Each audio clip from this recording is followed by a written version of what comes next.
மகர ராசி அன்பு சொந்தங்கள் அனைவருக்கும் வணக்கங்க. மகர ராசிக்காரங்களுக்கு இந்த 2026 குரு பெயர்ச்சி எப்படி இருக்கு அப்படின்னு தெரிஞ்சுக்கலாமா? மகர ராசிக்காரங்க எப்பவுமே தைரியத்தோடையும் தன்னம்பிக்கையோடையும் இருக்க போறவங்க. உங்களுக்கு குரு பகவானினுடைய பயிற்சி என்னைக்கு எப்படி இருக்கு? இது வரைக்கும் நடந்த குரு பகவானினுடைய பயிற்சி வருஷத்துக்கு ஒரு முறை குரு பகவான் பயிற்சி ஆனாலும் இந்த 2026வது வருஷத்துல வரக்கூடிய குரு பகவானினுடைய பெயர்ச்சி அப்படிங்கிறது உச்ச குரு அப்படின்னு சொல்லலாம். குரு பகவான் 12 ஆண்டுகளுக்கு ஒரு முறை தன்னோட உச்ச வீட்டுக்கு வர்றாரு. அதுல கடகம் அவரோட உச்ச வீடு. அந்த இடத்துக்கு குரு பகவான் வந்து உட்கார்றது மிக மிக மகர ராசிக்காரர்களுக்கு நன்மையான விஷயம்.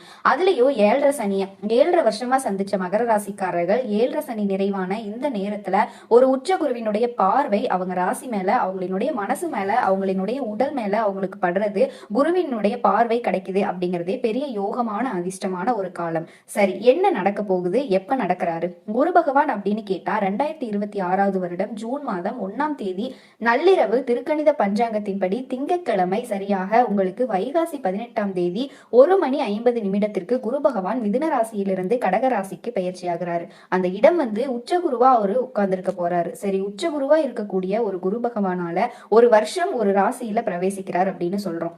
அதுல அக்டோபர் மாதம் 31ஆம் தேதி அப்படியே குரு பகவான் வந்து அதிசாரமா சிம்மத்துக்கு போயிட்டு ஒரு 3 மாசம் அங்க இருந்துட்டு திரும்ப அப்படியே கடகத்திற்கு வந்துடுறாரு. அப்போ ஒரு வருட குரு பயிற்சியில குறைந்தபட்சம் முதல்ல ஒரு 3 மாதம், அதுக்கப்புறமா ஒரு 6 மாதம், ஒரு 9 மாதங்களாவது உச்ச குருவினுடைய நன்மையை மகர ராசிக்காரங்க அனுபவிக்க போறாங்க. அந்த உச்ச குருவினால நிறைய யோகமான அதிர்ஷ்ட காலங்களை மகர ராசிக்காரங்க பெற போறாங்க. மகர ராசிக்காரர்களுக்கு இந்த குரு பகவானினுடைய பயிற்சி காலகட்டத்துல குரு பகவான் ராசியை பாக்குறாரு அப்படிங்கும் போது இவங்க மனசுல நினைச்ச காரியங்கள் எல்லாமே இந்த காலகட்டத்துல நிறைவேறுமா அப்படின்னு கேட்டீங்கன்னா நிச்சயமா மகர ராசிக்காரங்க என்ன நினைச்சிட்டு வாழ்றாங்க, 7 சனி காலத்துல தப்புச்சா போதுமியா அப்படிங்கிற மாதிரிதான் வாழ்க்கை இருந்துச்சு. எங்க பார்த்தாலும் தடைகள், தாமதங்கள். ஏற்கனவே சனி பகவானால ஒரு முட்டுக்கட்டை போட்டு ஒரு முயற்சியை இன்னும் கொஞ்சம் செய்யின்னு ஒரே செயல்ல திரும்ப திரும்ப வச்சு அதுக்கப்புறமா அனுபவத்தை கொடுத்து அதுக்கப்புறமா ஞானத்தை கொடுத்து இது எல்லாத்தையும் படிப்பினைய கொடுக்கக்கூடியவர் யாரு அப்படின்னா நல்லவங்க யாரு கெட்டவங்க யாரு எல்லாத்தையுமே புரிஞ்சு வச்சிருக்கக்கூடிய மகர ராசிக்காரர்களுக்கு இது ஒரு படிப்பினை காலமா இருந்துச்சு. 7 சனி, சொந்த வீடு பார்க்கல, அவ்வளவுதான். ஒரு சிரமங்களை சந்திச்சிருந்தாங்க. அப்போ ஒரு உந்து சக்தி வேணும் இல்லையா? சோம்பேறித்தனமான மனநிலைன்னு சொல்ல முடியாது, அழுத்து போன மனநிலை அப்படின்னு சொல்லலாம். பாக்குறவங்க என்ன சொல்லுவாங்கன்னா அலட்சியமா இருக்காங்க, மந்தமா இருக்காங்க, முயற்சி பண்ணாம இருக்காங்க, சோம்பேறித்தனமா இருக்காங்க, உனக்கு என்னப்பா நீ சொல்லிட்டு போயிருவ, பட்ட வழி எங்களுக்கு தானே தெரியும் அப்படிங்கிற மாதிரி மகர ராசிக்காரங்க எல்லா விதத்திலையுமே முயற்சி செஞ்சு எல்லா பக்கமும் ஓடி 4 திசைகளையும் கேட்டு 4 விஷயங்களை தெரிஞ்சும் கூட 4 செவுத்த மீறி அவங்களால போக முடியாது.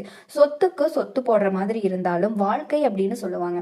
7 சனி காலங்கள் அப்ப இருந்த நேரத்துல ஒரு சக்தி வேணும், ஒரு மனசோர்வான ஒரு காலகட்டங்கள்ல ஒரு எனர்ஜி வேணும், ஒரு காற்றோட்டம் வேணும், ஒரு மன இறுக்கம் என்பது இருக்கணும் அப்படின்னு சொல்றதுக்கு ஆளா இல்லைனாலும் பரவாயில்ல, தெய்வமாவது நிக்கணும். அந்த தெய்வம் தான் இந்த உச்சகுரு அப்படின்னு சொல்லுவோம்.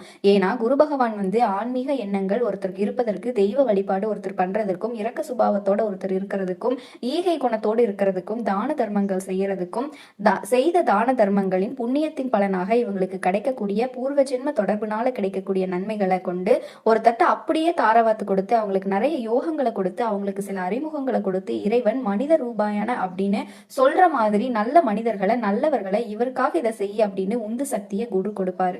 மகர ராசிக்காரர்களுக்கு இது ஒரு விழிப்பான காலம்னு சொல்லலாம். இது வரைக்கும் இவங்க கிடக்குறாங்க அப்படின்னு போனவங்க இவங்க எங்க இருக்க போறாங்க அப்படின்னு சொன்னவங்க எல்லாம் நேரங்கால தேடி வந்தா எல்லாரும் தேடி வருவாங்கன்னு சொன்ன மாதிரி தேடி போன காலங்கள்லயே யாருக்கும் உதவாத மகர ராசிக்காரர்களுக்கு காரணம் 7 சனி நடக்கும்போது நீங்க தேடி வழியவே போனாலும் கூட பாக்குறவனுக்கு ஏதோ நம்ம இரவல் நல்லதுதான் பண்ண வந்தேன் அப்படின்னு சொல்ற மாதிரியே பாத்துக்கிட்டு இருந்திருப்பாங்க. அப்படிப்பட்ட ஒரு காலங்களை சந்திச்ச மகர ராசிக்காரர்கள் இப்ப உச்சகுரு பார்க்கும்போது உங்களை தேடி அப்படியே ஆட்கள் எல்லாம் வரக்கூடிய ஒரு அமைப்பு, ஒரு சப்போர்ட் சிஸ்டம் கிடைக்கக்கூடிய ஒரு அமைப்பு, தெய்வ வழிபாட்டுனால உங்களுக்குள்ள ஒரு உந்து சக்தி கிடைக்கக்கூடிய ஒரு அமைப்பு, உத்வேகம் கிடைக்கக்கூடிய அமைப்பு, மனசுல வந்து ஒரு தன்னம்பிக்கை, தைரியம், ஒரு இருள் நீங்கிச்சு, சனி பகவானை பிடிச்சிருந்த பீடைகள் எங்களை விட்டு விலகுச்சு, உச்ச குருவினுடைய ஒளியை நாங்க கிரகிச்சோம் அப்படிங்கிற மாதிரி நான் மிகைப்படுத்தி சொல்லல. ஒரு குரு நேரா பார்க்கும்போது சமசப்த பார்வை அப்படின்னு சொல்றோம். ராசிக்கு 7ஆம் இடத்துல உட்காந்து குரு ராசியை பாக்குறாரு. இந்த இடத்துல ஒரு அற்புதமான யோகம் ஒண்ணு மகர ராசிக்காரர்களுக்கு, அதுதான் முன்னவே சொன்னேன் இல்லையா, பொன்னான காலம் அப்படின்னு சொன்னா அந்த பொன்னானவன் மன்னவன் என்று சொல்லக்கூடிய குருவினுடைய அருளால அந்த குரு கொடுக்கக்கூடிய கஜகேசரி யோகம் அப்படின்னு சொல்லக்கூடிய ஒரு யோகம் அப்படிங்கிறது மகர ராசிக்காரர்களுக்கு கிடைப்பதே ஒண்ணுதாங்க. பொண்ணு மட்டும் இல்லைங்க, பெண்களுக்கும் நல்ல அமைப்பு இருக்குன்னு சொல்லலாம். அந்த கண்ணாக பார்த்த குடும்பத்திற்கு ஒரு நல்ல அமைப்புன்னு சொல்லலாம். ஏற்கனவே தடைபட்டிருந்த காரியங்களை எல்லாம் திரும்ப செய்யறதுக்கு ஒரு விஷயம் நீங்கிச்சுங்க. நகை போட முடியல, கல்யாணம் தடைப்பட்டுருச்சு, நகையெல்லாம் அடமானத்துல இருக்கு, இப்படிங்கிற சூழல்கள் எல்லாமே இருக்கிறது எல்லாமே வித்துட்டோம் அப்படின்னு சொல்ற மாதிரி இந்த விலைக்கு நாங்க வாங்க முடியுமா இப்ப இருக்கிற சூழ்நிலைக்கு நினைச்சோங்க. ஆனா எல்லாமே எங்களுக்கு கொஞ்சம் சாதகமா அனுகூலமா வந்துச்சு.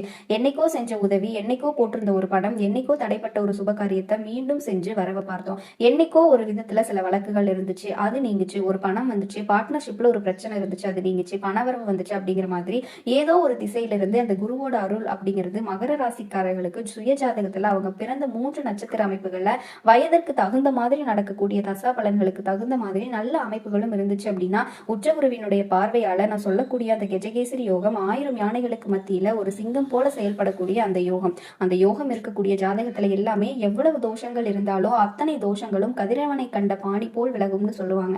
ஆக மகர ராசிக்காரர்களுக்கு ஏற்படக்கூடிய 1008 கோடி மடங்கு பிரச்சனைகள் கூட உச்சகுருவினுடைய பார்வையால கதிரவனை கண்ட பணிகள் போல விலகணும் அப்படின்னு நம்மளும் மனப்பூர்ணமா வேண்டிக்கலாம். குரு அதை மகர ராசிக்காரர்களுக்கு நிச்சயமா செய்வார். மகரத்திற்கு 7ஆம் இடம் சமசப்தம். குருவினுடைய பார்வை அப்படிங்கிறது மிக மிக நல்ல பார்வை. பொதுவா குரு பார்க்க கோடி நன்மை அப்படின்னு சொல்லுவாங்க. ஆனா குரு இருக்கிற இடத்துல பிரச்சனை இருக்கும் அப்படின்னு சொல்லுவாங்க. அப்படி ஏதாவது பிரச்சனைகள் இந்த காலகட்டத்துல மகர ராசிக்காரர்களுக்கு இருக்குமா? மகர ராசிக்காரர்களை பொறுத்த வரைக்கும் குரு இருக்கிற இடத்துல மட்டும்தான் பிரச்சனை இல்லை, நாங்க இருக்கிற எல்லா இடத்துலயும் பிரச்சனையா தான் இருக்கும் அப்படிங்கிற மாதிரி இருந்தாங்க. அந்த பிரச்சனைய இப்ப நிவர்த்தி பண்றதுக்கு குரு வராரு. காரணம் என்ன அப்படின்னு எடுத்துக்கிட்டீங்கன்னா, குரு யாரு? மகரத்திற்கு விரைய முயற்சி ஸ்தானாதிபதியா வர்றாரு. விரைய முயற்சி ஸ்தானாதிபதியா சந்திரன் வீட்டுல போய் கடகத்துல உச்சமடைந்து அந்த வீடு கொடுத்த சந்திரனை உச்ச குரு பாக்குறாரு. அப்போ மகர ராசிக்காரர்களுக்கு அந்த சந்திரனுடைய பார்வை குருவுக்கு இருக்கு. அதனால கண்டிப்பா நல்லது நடக்கும். காலபுருஷ சக்கரத்துல 10வது ராசியா வலம் வரக்கூடிய மகர ராசி அன்பு சொந்தங்கள் அனைவருக்கும் வணக்கங்க. உங்களை பொறுத்த வரைக்கும் ஆயுள்காரகன் தொழிற்காரகன் சொல்லக்கூடிய சனீஸ்வர பகவான ராசி அதிபதியா கொண்டவங்க. இதனாலேயே எல்லாரும் சொல்றது என்னன்னா, இதுக்கு வாயில தான் சனி அப்படின்னு சொல்லுவாங்க. ஏன்னா பேச்சு பாத்தீங்கன்னா வெளிப்பட்டு பேசுறது யாரு பார்க்கவே மாட்டீங்க, யாரு என்னன்னு பார்க்கவே மாட்டீங்க. உண்மைய உடைச்சு பேசுறதுல மகர ராசி அடிச்சுக்க ஆளே கிடையாதுங்க. யார்கிட்டயுமே இந்த ஜாலர் அடிக்கிற பழக்கம் சுத்தமா கிடையாது. இதனாலேயே இவங்க எல்லாரும் இந்த கலியுகத்துல வாழ்றதுக்கு ரொம்ப அன்பிட்னு சொல்லக்கூடிய அளவுக்கு எல்லாருமே இவங்களுக்கு சொல்லுவாங்க, ஒதுக்கியும் வைப்பாங்க. உணர்ச்சி வசப்பட்டு பேசுறதுல மகரத்தை அடிச்சுக்கிறதுக்கு ஆளே கிடையாதுங்க. பட்டு பட்டுன்னு பேசிடுவாங்க. நீங்க தெரிஞ்சவங்களோ தெரியாதவங்களோ கூட பிறந்தவங்களோ பெத்தவங்களோ யாரா வேணா இருங்க, நெருங்கிய உறவு பெத்த பிள்ளைகளாவே இருக்கட்டும், கட்டின உறவுகளாவே இருக்கட்டும், தப்புனா தப்புதான், புரியுதுங்களா? தேங்காய் உடைச்ச மாதிரி பேசிடுவாங்க. யாருக்குமே அடுப்பணிஞ்செல்லாம் வாழவே மாட்டாங்க. உண்மையா இருந்தாங்கன்னா காலில் கூட விழுந்துருவாங்க. இவங்க மேல தப்பு இருந்துச்சு அப்படின்னா, உண்மை இல்லைன்னா இவங்க தலைய நீங்க வெட்டுறேன்னு சொன்னா கூட பரவாயில்ல, தலைய கூட வெட்டிக்கோ, ஆனா உண்மைக்கு புறம்பா நான் எதையுமே பண்ண மாட்டேன். இதுதான் மகரங்க. அட ரொம்ப கரெக்டான ஆளுங்க. ஏகபோக வாழ்க்கைய வாழ்றாங்களா அப்படின்னா அதுவும் கிடையாதுங்க. அப்ப நல்லா ஜாலியா தனக்குன்னு ஒரு சமஸ்தானத்தை உருவாக்கி அதுல வாழ்ந்துட்டு இருப்பாங்களா? அதுவும் கிடையாதுங்க. எல்லாத்துலயும் கரெக்டா இருக்கக்கூடிய நேரத்துல பாசம் நம்பிக்கை இந்த 2 விஷயத்துல இவங்களோட எதிரிகள் ஒளிஞ்சுக்கிறாங்க. பாசமா பேசி கவுத்தர்றாங்க, இல்ல ரொம்ப பாத்தீங்கன்னா உண்மையா இருக்கிற மாதிரி நடிச்சு இவங்களை ஏமாத்திடுறாங்க. இவங்களை ஒரு போருக்கு பயன்படுத்தக்கூடிய ஈட்டி மாதிரி தன்னோட தேவைக்கு மட்டும் பயன்படுத்துறாங்க.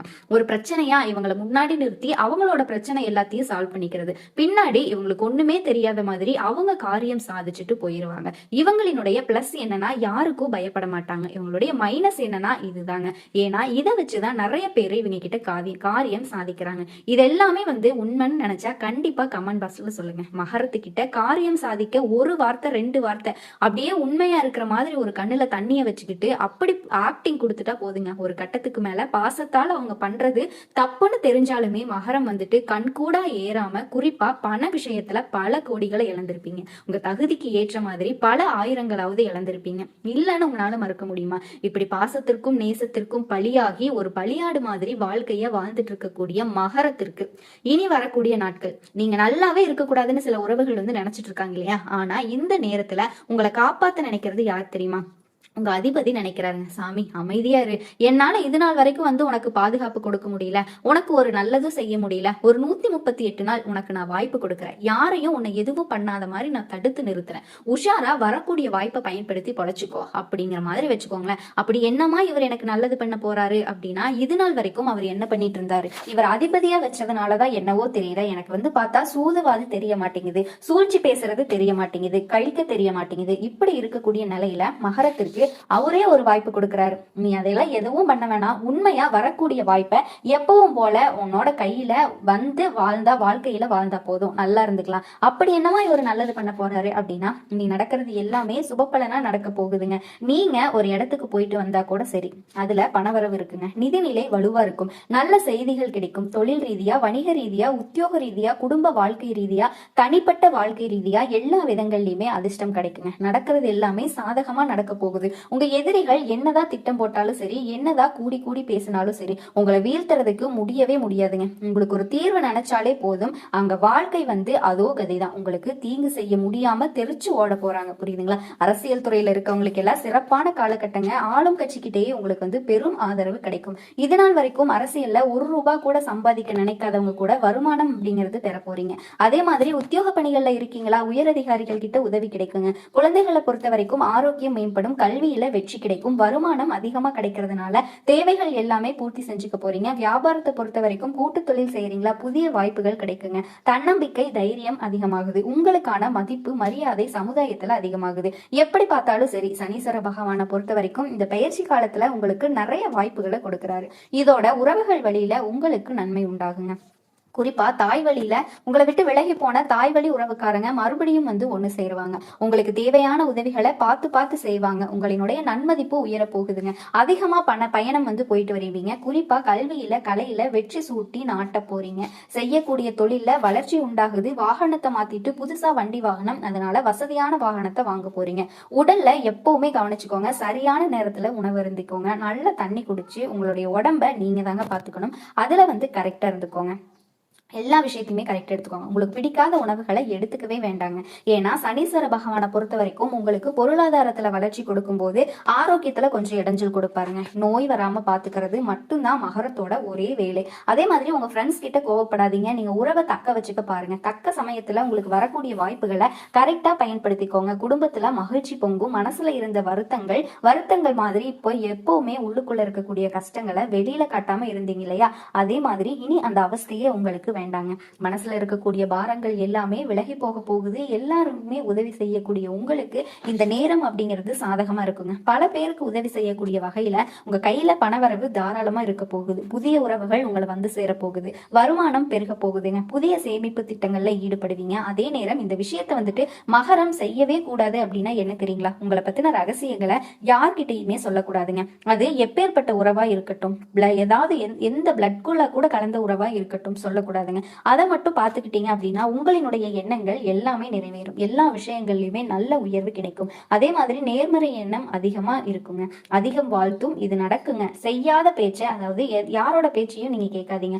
யாராவது நினைச்சா கூட பக்கத்துல சேராதீங்க. அது பங்கு வர்க்கத்துல லாபம் குறைங்க. தொழிலையுமே அதீத லாபத்தை பார்ப்பீங்க. தந்தை வழி உறவுகளால அனுகூலமான பலன்கள் கிடைக்கும். உங்களை எதிர்த்தவங்க எல்லாமே இப்ப அடங்கி போவாங்க. தொழில ஏற்படுற இடையூறுகள் விலகுதுங்க. எதிர்பாராத இடத்திலிருந்து பணவரவு கிடைக்கும். மனசுக்கு அமைதி கிடைக்கும். நிம்மதியா தூக்கம் வரும். உடல் உபாதைகள் முழுமையா உங்களை விட்டு விலக போகுது. குடும்பத்துல மருத்துவ செலவுகள் ஏற்படாது. வெளியூர்ல இருந்து கூட உங்களுக்கு மகிழ்ச்சியான செய்திகள் வந்து சேரும். ஆன்மீக சிந்தனைகளோட வாழ்க்கையை நடத்த போறீங்க. உத்தியோகத்துல இருக்கவங்களுக்கு விரும்பிய பணி உயர்வு கிடைக்கும். ஊதிய உயர்வு கிடைத்திருக்கும். மேலதிகாரிகள் உங்களை நம்பி நிறைய பொறுப்புகளை ஒப்படைப்பாங்க.